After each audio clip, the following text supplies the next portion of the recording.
السلام علیکم viewers, welcome back to my YouTube channel daily tips. Hafsa نام کا شمار لڑکیوں کے ناموں میں ہوتا ہے۔ حفصہ ایک اسلامی نام ہے۔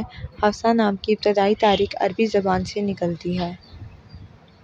حفصہ نام کے افراد کے لیے خوش قسمت نمبر 3 مانا جاتا ہے۔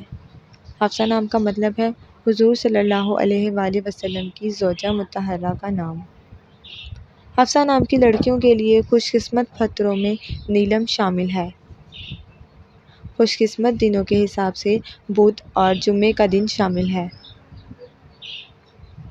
حفصہ نام کا شمار انٹرنیٹ پر سب سے زیادہ سرچ ہونے والے ناموں میں سے ہوتا ہے۔ حفصہ نام کی لڑکیوں کے لیے موافق رنگوں میں ہلکا گلابی رنگ، خوبانی اور پیلا رنگ شامل ہے۔ خوش قسمتی والی دھاتوں میں ہندسوں کے حساب سے کانسی شامل ہے۔ فرینڈز، اگر آپ اپنے نام کا مطلب جاننا چاہتے ہیں تو کمنٹ باکس میں اپنا نام لکھیں۔ انشاءاللہ ہم آپ کے نام کی ویڈیو ضرور بنائیں گے۔ Thanks for watching. اللہ حافظ۔